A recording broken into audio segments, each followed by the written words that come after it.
No reservations needed at Woolworth's. The students seated themselves. They were dressed in their best clothes. They were polite and determined. No guesswork for the waitress. The young people knew the menu by heart. They ordered. No food came. So they sat, in silence, and waited and wanted a donut and coffee with cream on the side. The waitress reminded them, whites only. But those kids wouldn't budge. They didn't move. Until they were served, they refused.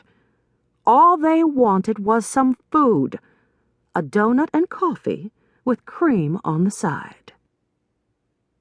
To pass the time, the students read their school books. They wrote in their journals. They finished their homework. They didn't need to read the menu, so they studied for tomorrow's test. What had started in Greensboro spread faster than a grease fire. There were lunch counter protests in Hampton, Virginia, Nashville, Tennessee, Montgomery, Alabama, Atlanta, Georgia, and many other southern towns. If lunch counters could go from whites only to all welcome, if segregation could turn to integration, if black people and white people could break bread together, everyone would pass the test. Everybody would score high.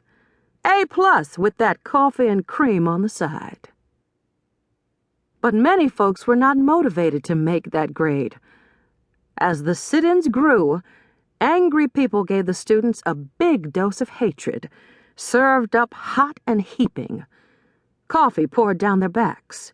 Milkshakes flung in their faces, pepper thrown in their eyes, ketchup not on the fries, but dumped on their heads.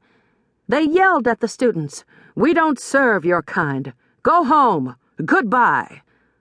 The students wanted to lash out, but couldn't.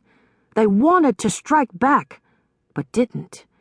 Sitting still was so hard. Practicing peace while others showed hatred was tougher than any school test. Now there were news cameras filming the sit-ins, and viewers at home watching it all on TV. The students were more determined than ever to show the world the true meaning of peace.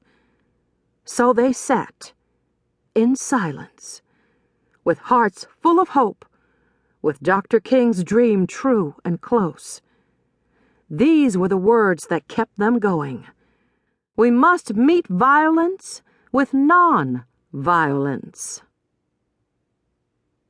The students sat proud and still, and waited and wanted a donut and coffee with cream on the side. Soon the sit-ins grew bigger and wider. White students joined their black friends to protest the unfair treatment by restaurant owners who would not serve food to black patrons. They also opposed segregated libraries, buses, parks, and pools. With so many students gathered, people got scared there would be fighting. They were afraid of all those youngsters grouped together for a cause. Even though the students were committed to peace, the police now took action. They accused the students of loafing. They arrested them. They took them to jail. The students didn't resist. They didn't fight. Instead, they sang freedom songs to keep the peace. They held Dr. King's words steady and close. Demonstrate calm dignity. Soon folks were so busy arguing about who was right and who was wrong that they stopped going to Woolworth's and other segregated places. Some shops were forced to integrate to keep their businesses alive. But the struggle was far from over.